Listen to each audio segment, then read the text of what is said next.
Hi, welcome to Counting Wisdom. This is a new show or episode or YouTube program that I decided to try to just put out there for anybody that is interested. Basically, we're going to be talking about different things of pertaining to wisdom, different things that pertaining to gaining experience in life, and I'm inviting you to join me in finding and searching for the experience in life to be successful. If you stick around, I will be giving away something free in future episodes. And I would like to start off by just sharing some facts that I had found over the internet. So, if anyone doesn't know, how long does it take the light from the sun to reach the earth? It actually takes 8 minutes and 20 seconds for light from the sun to actually get to earth. So, it's about 8 minutes. What else takes 8 minutes? Let's see. Maybe sometimes cooking something in the microwave can take about 8 minutes. So you could really imagine that's actually not that long. But if you're a toddler, 8 minutes is probably a really long time. Anyway, if many of you didn't know, flamingos, they actually get their color, which is commonly pink, from eating shrimp.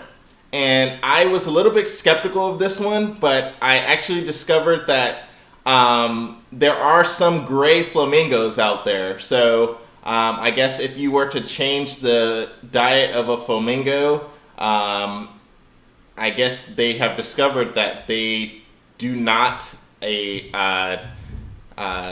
turn pink on their own without having a diet of shrimp, which is pink. And funny thing is, some shrimp are actually gray until you cook them, and then they become pink, which I just randomly thought of right now. So anyway, Herman Melville, he wrote the book Moby Dick, which I was a little bit skeptical because that word is just, it's so kind of, is the word pungent? Anyway, this show is about, kind of discovering and searching out for wisdom. And I guess one thing that stands out about his book, it's about a whale, and I was watching a show on Netflix about a whale. But basically, it's interesting that that book has stayed around for so long, And so anyway, another fun fact is infinity. There's infinite numbers in the number pi, or in pi, there's an infinite amount of numbers. So 3.14 is just a sort of abbreviation of the infinite amount of numbers. And pi is actually my favorite character in the movie Life of Pi. And he uses that mathematical formula to kind of push away the bullies. 180, does anyone know how many degrees there are in a triangle? There's actually 180. So let's see, how many people know how many legs are on a butterfly? I actually have a butterfly and sort of an insect type of shower curtain. But anyway, there are 6 legs on a butterfly. Does anyone know the chemical symbol for ozone? It's actually O3. In publishing, print on demand is abbreviated POD. So just a fun fact, if any of you are interested in publishing, which of course mostly everybody is, which isn't a bad thing, but I think a good way of sort of helping the book industry would be to somehow somebody should organize a little bit more, even take organization of books that we have, even to even more detail, and somehow there seems to be an excess of books, and so there needs to be some way where we are utilizing that excess. If there's excess, that means there's lack somewhere else probably. So anyway, the first TV show in the United States was Captain Kangaroo. And then the first words of the Bible, everyone should know this. It's the #1 selling book. It's in the beginning. Okay, so that's the segment for just kind of some facts. I'm going to move on to business. A lot of people are interested in business. A lot of people are working for someone else, which isn't a bad thing. And then a lot of people do want to open their own business. And so I thought I would give some facts about opening a business. And most of you know that you have to pick a name. That's one of the most fun parts and kind of a little bit challenging as well. Picking an address. That's the second step. You want to pick an address for your mail to go to. Sometimes I think they say to kind of keep it separate of your home, but to each his own.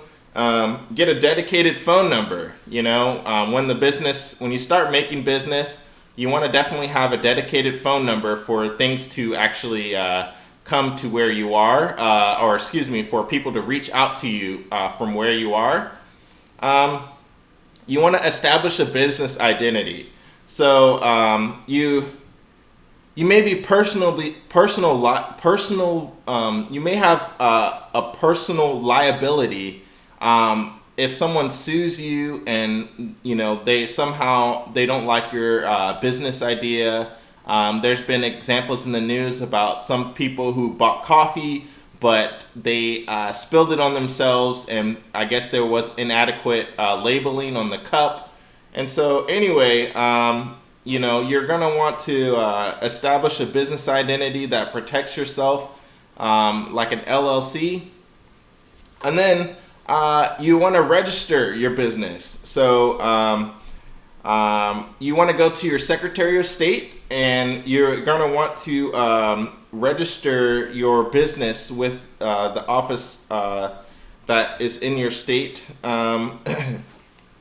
And then this is the beginning stuff is probably something that people know already. But again, I'm not claiming to know all these things and how to do it, but I'm more inviting you to go on the journey with me to discovering how to do these things. Anyway, you want to get your license. The next step would be to get your license, get your permits. Get your EIN number, which is your employer identification number, which is basically kind of like a social security card for business. And then you're going to want to establish a business credit. That's a little bit difficult to do, especially if you're a young person. You might get denied for a while of getting a credit card, which is completely normal, at least in my case. I'm 27 years old, so I didn't get a credit card until I think it was this year until I was 26. So it did take me a while because I started applying around my 20s, and so it took a while to actually get approved for that. You're going to want to get a DUNS number. So a Dun & Bradstreet creates and sells business credit reports. They use an identifier called the DNB DUNS number to establish and maintain credit reports in their system. So a DUNS number is also required if you want to apply for government contracts and grants. And then you're going to want to test your product. So this is something that would be like showing the product to your mom or dad, but going on beyond them. It's good to get multiple opinions. Going to your friends. Maybe if you started a journal online, you want to get them to read it. You want them to give you some advice about it. And then also, don't get discouraged if someone gives you sort of a bad report about your work. Don't get discouraged if someone really is kind of implying that you shouldn't do what you're doing. You could take their advice and maybe shift to a different business. You could push on, sometimes people see things that you don't, but, maybe work around what they say and try to take their advice, but also listen and, push forward in the business. If you're doing a journal, maybe, okay, they don't think I should do a journal, maybe do a book. Or if you don't think they should do a book, maybe shorten your journal to like maybe selling quick, quotes that you've come up with that you think are funny or clever or can benefit someone somehow. You're going to want to get insured as an entrepreneur. You'll face many challenges, and I think this is more for if you are starting to get customers, and maybe before your business, but a lot of business, it seems to be planning. And so anyway, you're going to want to create a website, and this one's pretty big. A lot of people do create a website, and so you need a website in today's technological driven world. It doesn't have to be big, expensive, or fancy to get the job done, but it does need to look professional. So yeah, definitely have a website that looks professional. And some websites you can kind of not have a very nice looking website. If maybe you have a brick and mortar, you have an actual store that looks really nice, maybe you can kind of get away with not having a super professional website. But I would definitely recommend that too. And then I guess that's pretty much it. I'm not affiliated with this magazine, and I'm not really sure if it's okay to actually, tell you about this, I guess, over the internet. But anyway, it's a home business magazine. It's this one right here. This is, I think, the December issue. And so anyway, that's where I was reading from. I'm not entirely sure where to get this, but you can Google it.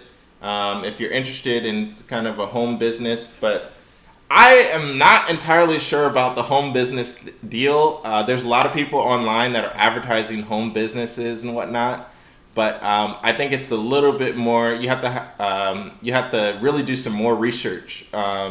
I think there are scams out there. You have to believe there are scams. When you start doing that. Okay, and so the last thing, this video is almost over. Thanks for watching this long. If you stayed, if you're still watching, I'm just gonna be reading from a book that I got from the library. So, libraries are great. So let's see. We talked about business. I'll skip forward and let's find something else that's interesting. History.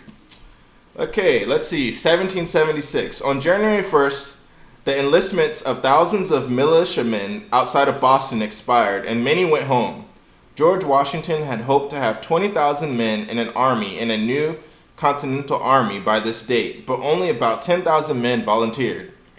Washington called up other militia units to fill in gaps in the Patriot line until new recruits could be found.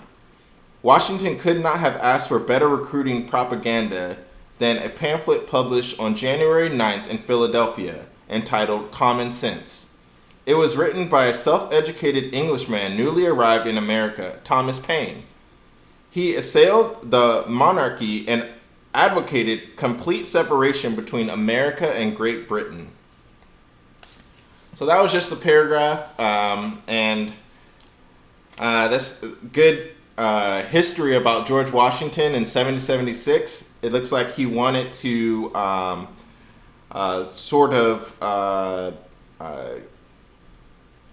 create a continental army and have people enlist in his army, and it looks like he recruited a man who basically made the book Common Sense. And I have not, I'm sure this book is still around. I've never read that book. That might be interested for any followers who are looking to kind of look into that book and see what that is about, and kind of look into what Common Sense was, especially back in 1776, and can be applied today. And I think that's about it for this. I'm just randomly reading something. This one is chemistry. Let's see. Phosphorus, Greek for bringer of light, was isolated by Henning Brandt, 1669, Germany. In the form of phosphates, phosphorus is essential to all living cells. Most is calcium phosphate in bones, and there are also the organophosphates in key molecules such as ATP, adenosine triphosphate, which is a source of chemical energy in the body. So yeah, that was just a random turn. But anyway, thanks for watching Counting Wisdom, and I hope that you watch again.